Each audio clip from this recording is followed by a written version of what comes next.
하나님의 은총과 평강이 우리 가운데 임하시기를 축원합니다. 아멘. 오늘은 제76주년 광복절입니다.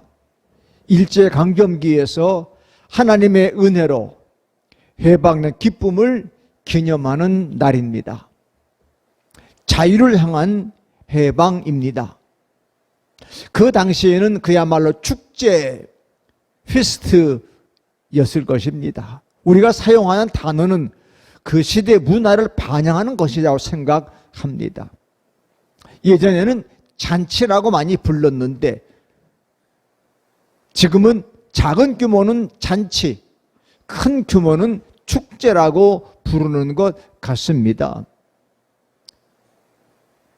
그런데 풍기는 뉘앙스는 잔치는 우리나라 고유의 것 같고 축제는 묘하게도 외국에서 상륙한 것 같습니다. 잔치를 다른 말로 아이들이 파티, 생일 파티를 줄여서 생파 그러는데 바로 그것이 작은 규모의 잔치입니다.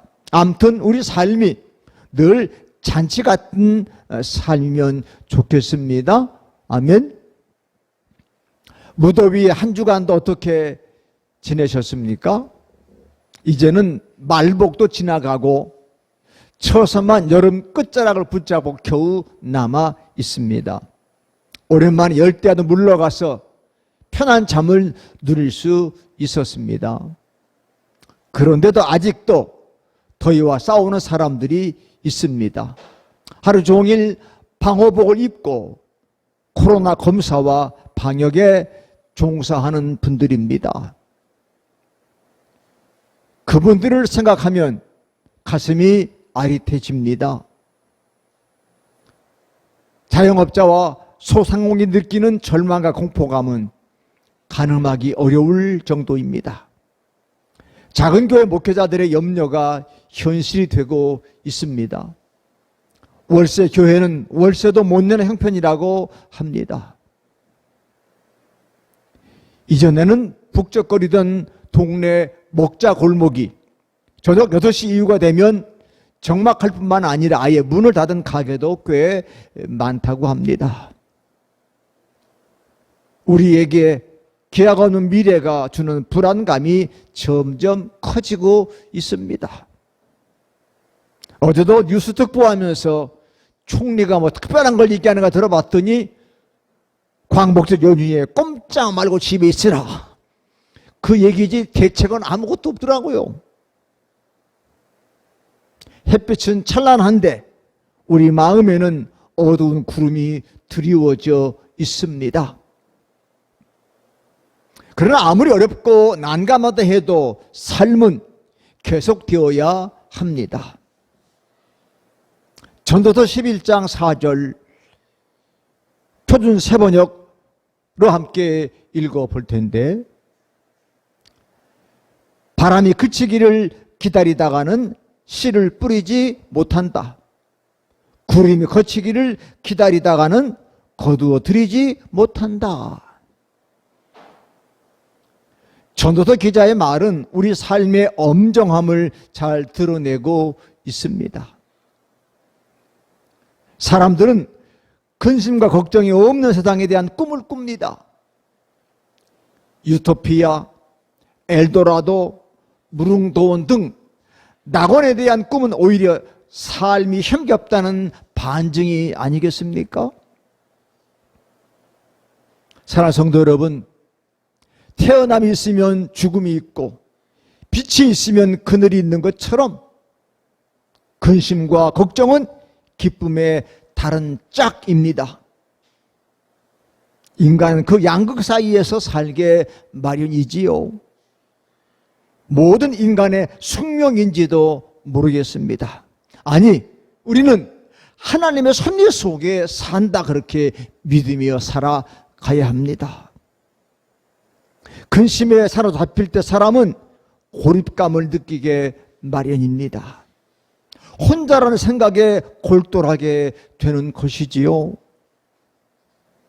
저는 어느 시인의 바닷가 비석에 써있다는 글귀를 가끔 떠올리는데, 스크린에 적어봤습니다. 사람들이 이렇게 슬픈데 주님, 바다는 너무나 푸르기만 합니다. 일본의 엔토 주사쿠라오는 작가 피석에 써 있는 글입니다. 일종의 부조화이지요. 무심한 자연은 도무지 우리가 겪고 있는 일에 관심이 없는 것 같습니다. 그런데 잘 생각해 보면 그런 무심함이 오히려 고맙기도 합니다. 왜냐하면 우리 삶을 냉철하게 바라보도록 해주니 말입니다. 근심과 걱정에 사로잡혀 사는 사람들은 자기 속에 있는 가장 소중한 보물을 보지 못하게 됩니다. 하나님의 형상 혹은 아름다운 사람으로서의 가능성 말입니다. 길을 걷다가 우연히 표정이 밝고 신선한 사람을 보면 저절로 기분이 좋아집니다. 성화, 이콘을 그리는 사람들은 성인들을 그릴 때 후광을 함께 그렸습니다. 그들 속에 깃든 빛을 그렇게 형상화한 것일 겁니다. 속으로부터 빛이 흘러나오는 사람들이 있습니다. 그들은 있음 그 자체로 세상을 정화시키는 사람들입니다. 오늘 본문 13절에도 시작. 마음의 즐거움은 얼굴을 빛나게 하여도 마음의 근심은 심령을 상하게 하느니라. 아멘. 우리 눈에 보이지는 않아도 이 세상 어딘가에 이런 사람들이 있습니다. 남이 알아주든 말든 상관없이 착한 일을 하는 사람, 탐욕과 분심을 눌러 얼굴이 빛나는 사람, 청결하게 살면서 덕행에 힘쓰는 사람,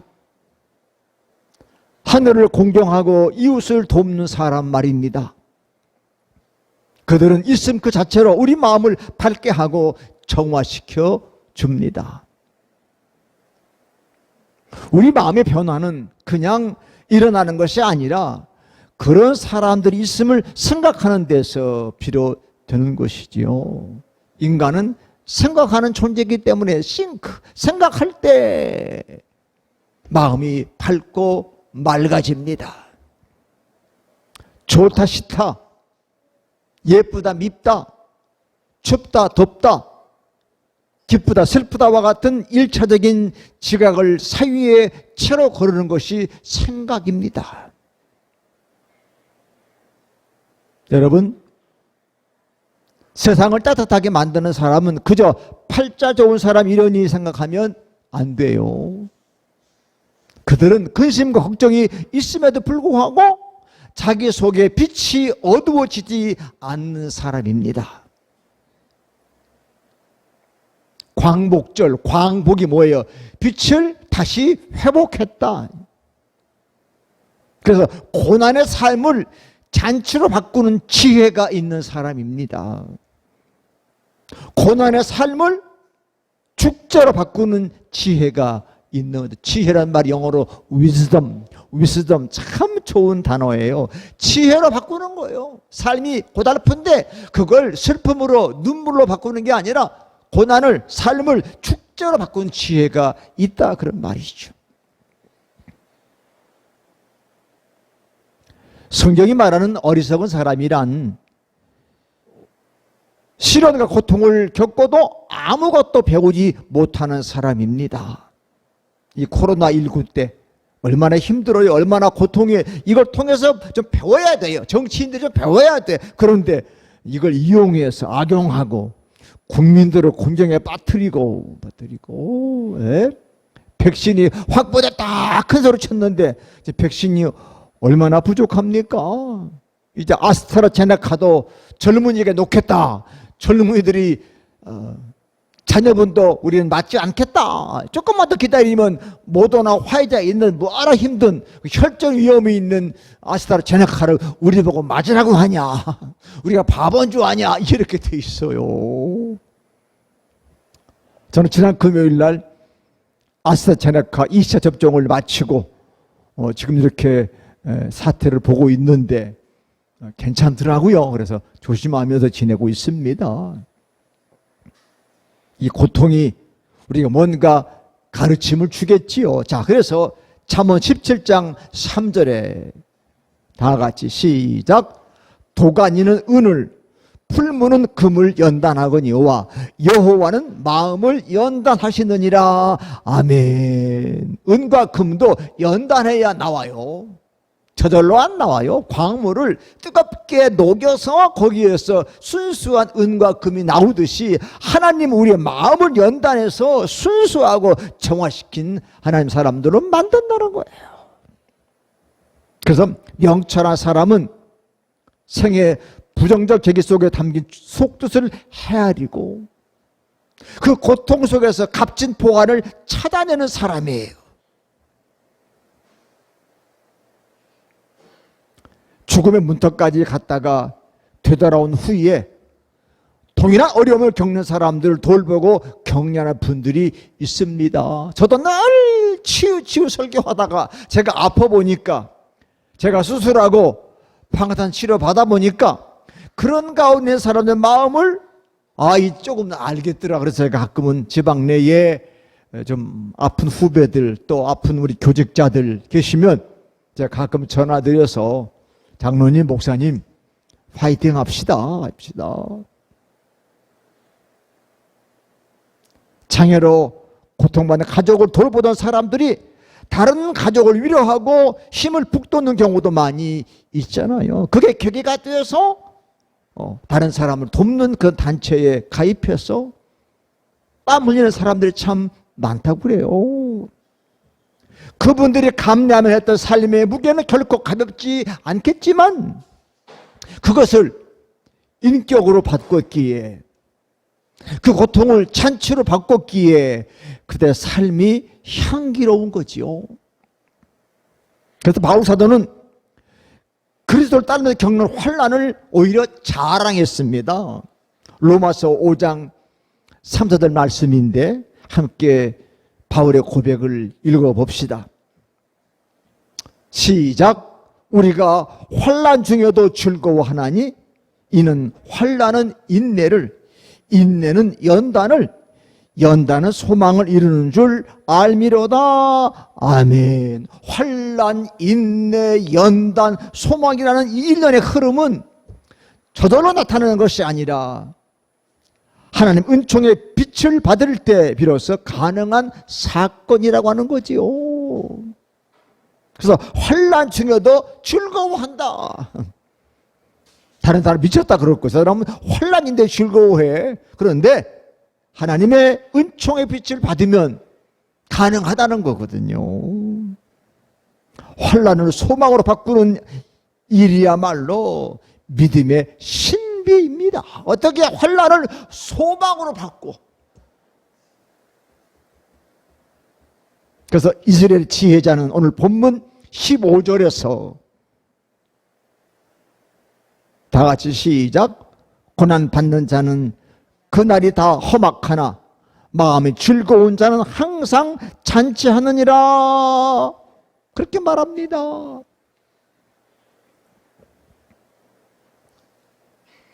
객관적으로 보면 그런 대로 살만한데도 스스로 불행하다고 생각하는 사람들이 있습니다. 그들은 불평의 안경, 선망의 안경을 끼고 세상을 바라봅니다. 안경을 바꾸지 않는 한 그들의 불행의식은 지속될 수밖에 없습니다. 반면 아주 어렵게 살아도 유쾌하고 즐겁게 사는 사람들이 있습니다. 그들은 일상의 모든 순간이 그들에게 주는 선물에 집중합니다. 힘든 일을 만나도 거기에 온통 사로잡히지 않습니다. 제가 늘 말씀하는 것처럼 이건 좀 쓰군, 다 같이 이건 좀 쓰군, 쓰네. 즉각 자기 할 수 있는 일을 시작해요. 제 삶의 스타일이 그런 것 같아. 조금 쓰지 뭐. 근데 여러분 쓴맛은요, 곱씹으면 뒷맛은 달아요. 묘하더라. 근데 쓴 거 먹고 난 다음에 먹으면 모든 게 다 달잖아요. 그죠? 이게 좀 썩은, 그러고 즐기는 거예요. 사람들은 사는 일이 영 심드렁하고 권태감이 밀려올 때면 무슨 좋은 일이 없나? 뭐 재미있는 일이 없나 하며 주위를 기웃거립니다. 그러나 시편 시인은 시편 89편 15절에서 이렇게 노래하는데 우리도 한번 노래해 봅시다. 시작. 즐겁게 소리칠 줄 아는 백성은 복이 있나니 여호와여 그들이 주의 얼굴빛 안에서 다니리로다 라고 노래했습니다. 보세요. 아이들은 즐겁게 소리치잖아요. 어른들은 시끄럽다 조용히 해 그러지만 애들은 즐거우니까 소리치는 거예요. 찐 거예요. 우리 교회 가깝게 유치원이 있잖아. 유치원이 아이들 와서 수업하면요 얼마나 즐겁게 소리치는지 몰라. 마스크를 쓰고도 그렇게 재미있는지 소리를 치고 고함을 치면서 즐겁게 치네. 이야 즐겁구나. 그러니까 인생을 즐겁게 사는 방법 가운데 하나는 작은 일이라도 함께 기뻐하고 잔치하며 사는 것이라 생각합니다. 예수님께서도 천국을 설명하시면서 한 여자가 동전을 잃어버렸다. 동전을 그 당시 이제 드라크마 잃어버렸어. 근데 여인이 그 동전을 찾으려고 불을 밝히고 온 집안을 쓸며 그걸 찾다가 마침내 찾았어. 이웃들을 불러 모아놓고 나와 함께 기뻐해 주세요. 찾았습니다. 말합니다. 우리가 그런 경험 있잖아. 그렇죠? 하다 동전이 그냥 땅땅 굴러가지고 장롱 밑으로 들어가. 우리 동전이 제일 비싼 게 500원짜리지만 그 당시에는 이 드라크마가 은전, 금전 그러면 귀한 거거든요. 찾았어. 너무너무 기뻐. 사람은 기쁨과 슬픔을 함께 나눔을 통해서 서로 연결되는 사실을 깨닫습니다. 저도 딸 봐보라. 딸이 가깝게 살잖아요. 뭐 좋은 일 있으면 슬픈 일 있으면 자꾸 문자로 혹은 전화해서 얘기합니다.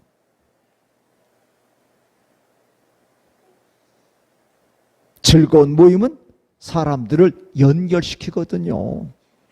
사소해 보일지 몰라도 그런 모임은 무료할 수도 있는 시간을 건너는 징검다리 굿을 하기도 합니다.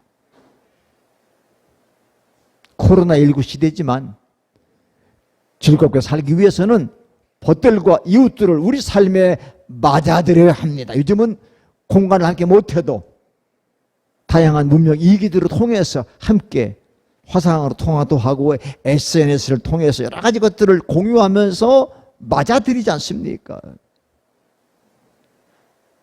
바로 그런 환대와 환대받음의 경험이야말로 사람을 고립시킨 이 세상에 대한 강력한 저항입니다. 모이지 못하게 하니까 그냥 모이면 눈치 보이지가 모이지 못해도 그런 공간을 자꾸 불러들여서 재밌게 사는 거예요.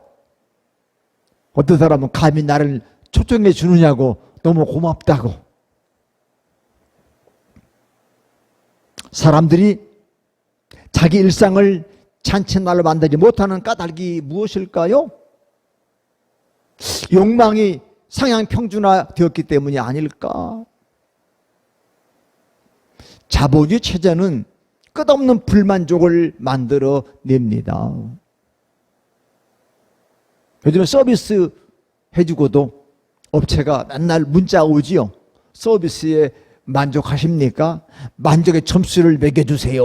그런데 사실 10점 주기가 쉽지 않더라고요. 왜? 사람들 다 느끼는 만족의 정도가 다르니까요. 그러니까 자족하며 살지 못하도록 만드는 거예요. 자꾸 더 나은 우리의 어떤 요즘 말하면 이제 자꾸 업그레이드 된 것들. 사람들은 다른 사람의 평가와 시선에 예민합니다. 사람들은 자기를 겉꾸미는 일에 시간과 돈을 많이 드립니다. 아마도 무시당하고 싶지 않다는 무의식적 바람 때문인지 모르겠습니다. 그러니까 화려하게 꾸미는 사람일수록 이런 무의식적 바람이 강한 사람일 거예요. 그런 일에 치중할수록 그의 눈에 보이는 것은 자기보다 더 많은 것을 누리며 사는 사람들입니다. 그 무한 경쟁의 굴레에 갇히는 순간 만족감은 자체를 감추고 결핍감이 확고하게 의식을 사로잡을 것입니다. 지금 얼마나 잘 삽니까? 잘 살아요. 에어컨 한번 틀면요 끄질 못하겠더라고요. 너무 시원하니까. 끄면 금세 더워. 그럼 얼른 또 에어컨 켭니다. 옛날엔 에어컨이 다 뭐예요? 선풍기도 다 없었지 않습니까? 근데 지금은 모든 집집마다 다 에어컨이 있어.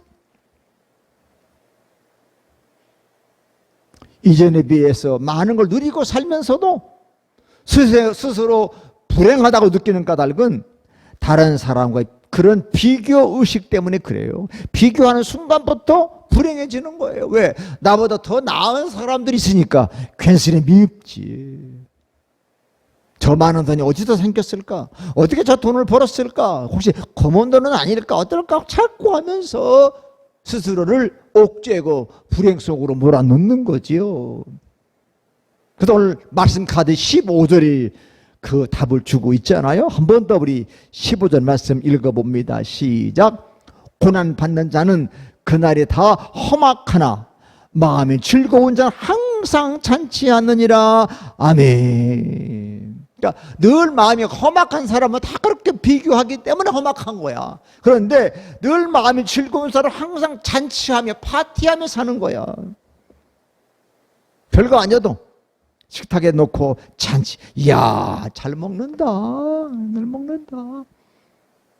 옛날 임금님도 이렇게 못 먹었어요, 사실. 근데 우리 지금 옛날에 임금님보다 더 잘 먹고 사는 거야. 마음이 즐거우면 항상 잔치 같은 거잖아요.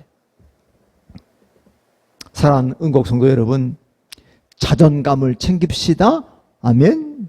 이 자존감은 내 능력과 상관없이 스스로 평가하는 생각 또는 신념에서 비롯된답니다.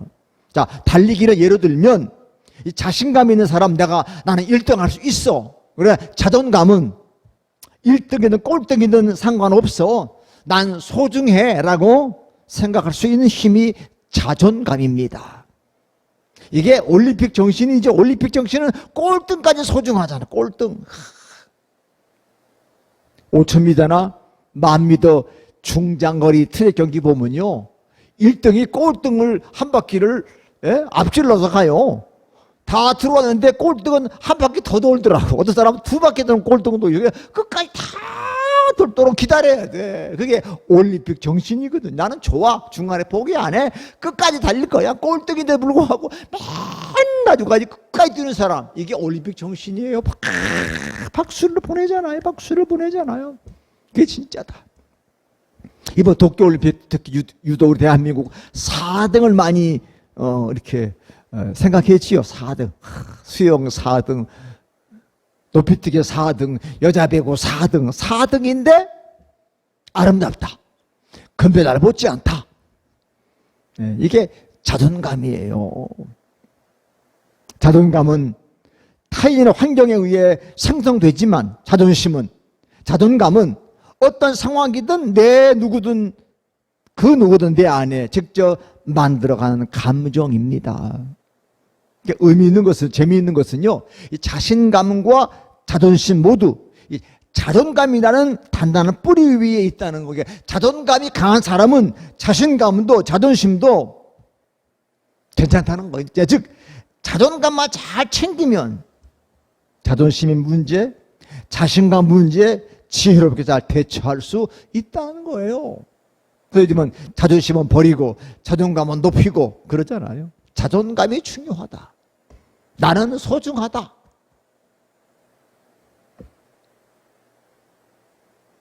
그러니까 자존감이 낮으면요, 자존심이 자꾸 위태로워. 그러니까 다른 사람 말 한마디에 또 작은 실패에 크게 흔들려. 그럴 필요 없다 이 말이에요. 자존감을 가지면. 누가 자존감을 가지느냐? 지혜로운 사람이다 하는 거죠.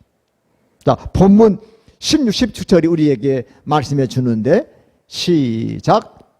가산이 적어도 여호와를 경외하는 것이 크게 부하고 번뇌하는 것보다 나으니라. 채소를 먹으며 서로 사랑하는 것이 살찐 소를 먹으며 서로 미워하는 것보다 나으니라. 아멘. 무엇 하는 것보다 낫다는 문장이 반복되고 있습니다. 똑같은 메시지의 변주이지요.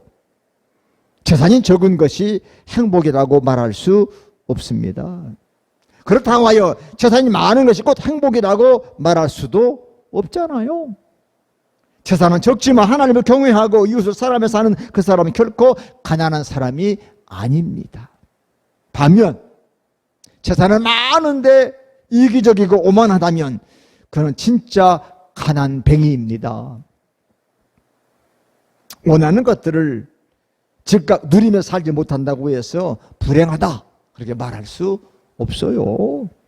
반대로 원하는 것을 다 누리고 가졌다고 해서 행복하다 그렇게 말할 수도 없지 않습니까? 잘 살펴보면 누릴 걸 다 누리면서도 얼굴에 독살이 박힌 사람들도 있지 않습니까? 그들은 사람들을 무시하고 함부로 대합니다. 참 불쌍한 사람들이지요. 그들에게서 생명의 향기를 맡을 수 없습니다.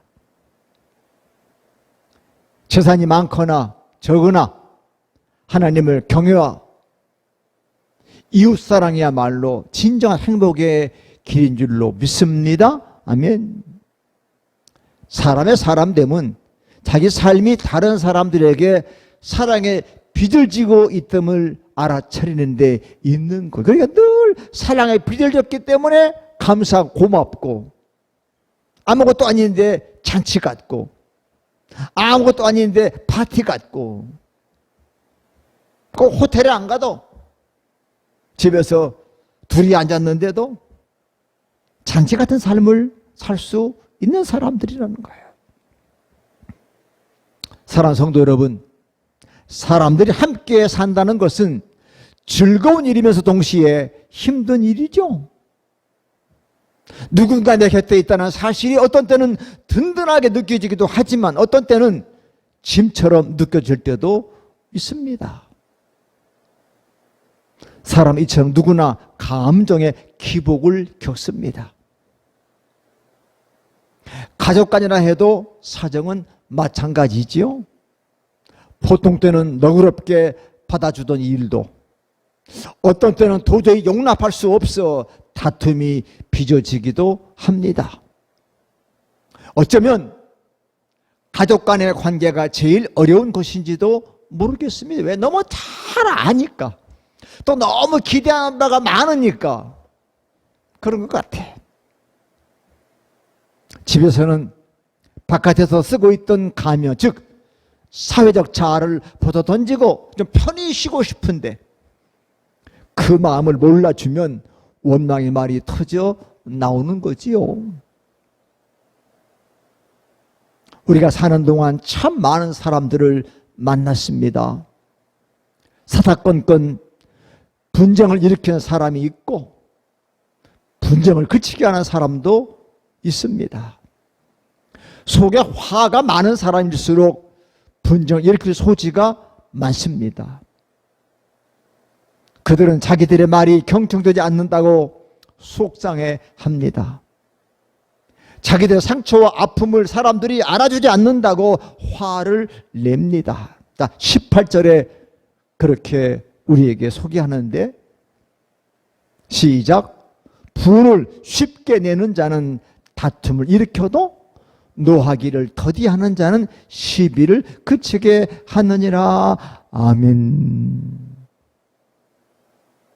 때문에 우리 믿음의 사람들은 좀 품이 넓은 사람이 되어야 합니다. 그게 우리가 보이는 이 가슴의 품이겠어요? 우리 속사람, 속마음이 좀 넓어야 되죠. 그러기 위해서는 어둠에 이끌린 우리 마음을 자꾸만 하나님께로 가져가야 해요. 그래서 너희 안에 이 마음을 품으라. 곧 예수 그리스도의 마음이다. 그리스도의 마음을 품어야 가능한 거예요. 그래야 마음이 맑아지고 넓어지고 깊어집니다. 왜 우리라고 아픔이 없고 상처가 없겠습니까? 하지만 그것을 노래로 바꾸는 것이 믿음입니다. 할렐루야. 그걸 노래로 바꾸는 거예요. 잔치로 바꾸는 것이 신앙입니다. 18세기 유대교의 랍비인 코츠코가 한 말을 여러분에게 소개하는데 참 신비로워요.